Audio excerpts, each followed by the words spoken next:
आखिर भूतों का हम इंसानों से क्या रिश्ता है? क्यों वो हम इंसानों के बीच रहना चाहते हैं? शायद ये बातें किसी को आज तक समझ तो नहीं आई हैं। ऐसी तरीके से हमारी ये कहानी है जो कि इंसानों के बीच में रह रहा है एक भूत है। चलिए शुरू करते हैं। एक बार की बात है, एक गांव में 3 दोस्त रहा करते थे, विक्की, विशाल और मधु। उन तीनों में इतनी गहरी दोस्ती थी कि जहाँ भी जाते साथ ही जाते, कुछ भी खाते मिल बांट कर खाते। एक दिन मधु अपने दोस्तों के साथ स्कूल से घर लौट रही थी। दोपहर का समय था और वे तीनों साइकिल चला रहे थे। तभी विशाल की साइकिल एक बड़े से पत्थर से टकरा गई और वह नीचे गिर गया। उसके पैर में बहुत तेज चोट लग गई और वह बुरी तरीके से दर्द से चिल्ला रहा था। मदद के लिए उस सुनसान रास्ते में कोई नहीं मिला। तभी मधु भागकर मदद के लिए किसी को बुलाने गई। थोड़ी दूर तो उसे एक 2 मंजिला घर दिखाई दिया। उसे लगा कि शायद वहाँ मदद मिल जाएगी। फिर वो वहाँ गई, लेकिन वहाँ जाकर देखा तो सारे कमरे में ताला लगा हुआ था। उसी वक्त मधु को लगा कोई उसके पीछे से होकर दूसरी मंजिल पे गया है। तब वो पलटकर देखी तो उसे एक परछाई दूसरे मंजिल पर जाते हुए दिखाई दी। मधु को लगा कि शायद ऊपर कोई रहता होगा, उसी की परछाई होगी। मधु उसे रोकने के लिए आवाज़ लगाते हुए उसके पीछे पीछे दूसरी मंजिल पर चली गई। फिर वो वहाँ जाकर देखी तो उस मंजिल पर बस एक कमरा था और उस पर ताला लगा हुआ था। मधु को कुछ समझ ही नहीं आ रहा था, तो वह परछाई को मन का वहम मानकर वापस जाने लगी। तभी उसे एक डरावनी आवाज़ सुनाई दी और उसने पीछे मुड़कर उस कमरे की ओर देखा। उस पर जो ताला लगा था वह टूटकर नीचे गिरा हुआ था। मधु एकदम से डर गई और सोचने लगी कि यह कैसे हो सकता है, लेकिन उसे अपने दोस्त की मदद करनी थी। इसलिए हिम्मत जुटाकर धीरे धीरे उस कमरे में गई। वहाँ जाकर देखा कि एक बहुत लंबा चौड़ा और डरावना आदमी अपने बिस्तर में सोया हुआ था। मधु ने उससे पूछा, भैया क्या आप मेरी मदद करेंगे? वहाँ रास्ते में मेरा दोस्त साइकिल से गिरा गया है। उसके पैर में बहुत तेज चोट आई है, दर्द के मारे चिल्ला रहा है।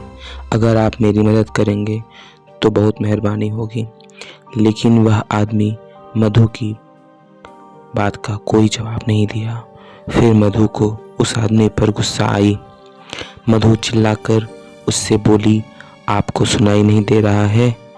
मैं आपसे कब से मदद मांग रही हूँ, कुछ बोलते क्यों नहीं हो? इतना बोलते ही अचानक उस कमरे का दरवाज़ा अपने आप बंद हो गया। मधु ने ये सब देखकर घबरा गई और दौड़कर दरवाजे की ओर गई और उसे खोलने की कोशिश करने लगी।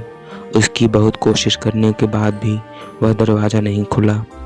तभी उस आदमी की ज़ोर ज़ोर से हंसने की आवाज़ें आने लगी। मधु उसके हंसी से इतनी डर गई थी कि उसका पूरा शरीर कांपने लगा और उसकी आवाज़ भी नहीं निकल रही थी, जिससे कि वह चिल्लाकर किसी से मदद मांग सके।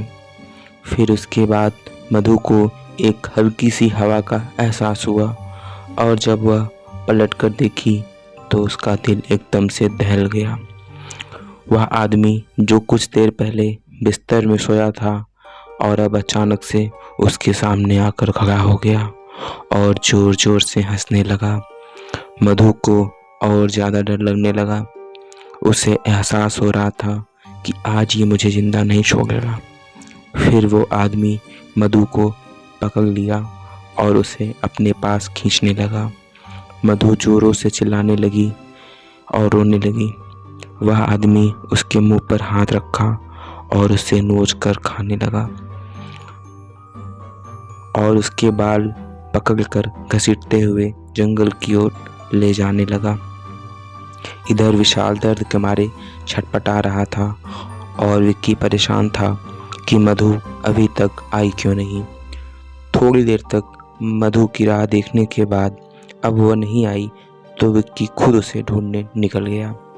तभी एक आदमी ने विक्की से कहा, भाई तुम बहुत परेशान लग रहे हो, क्या बात है? विक्की ने उसे अपना सारा किस्सा सुनाया और फिर वो दोनों मधु को खोजने निकल गए। तभी एक जंगल में अधमरी हालत में मधु उन लोगों को मिली।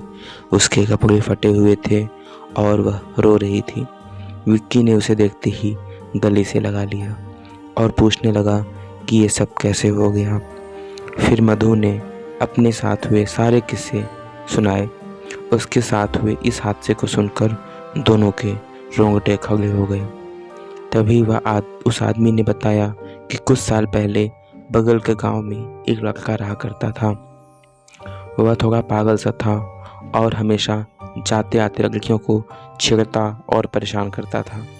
उससे परेशान होकर लड़कियों ने उससे के माता पिता से बता दिया था। फिर गांव वालों ने उसे बहुत मारा। फिर 2-4 दिन बाद वह उसी 2 मंजिल घर में जाकर अपने आप को एक कमरे में बंद करके चाकू मार लिया।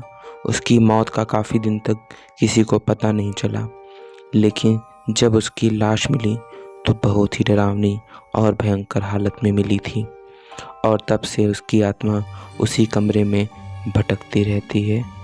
इसलिए इस घर में आज तक कोई नहीं जाता है। उसके बाद विक्की ने उस आदमी की मदद से मधु और विशाल को घर ले गया और फिर ये तीनों उस रास्ते से होकर दोबारा कभी नहीं गए। आखिर में ऐसा क्या है जो भूत हम इंसानों के बीच में रहना चाहते हैं? होप सो कि आपको ये कहानी अच्छी लगी होगी। अच्छी लगी हो तो प्लीज़ चैनल को लाइक कीजिएगा, सब्सक्राइब कीजिएगा मेरे चैनल को और मिलेंगे एक नई डरावनी कहानी में। Thanks for the watch.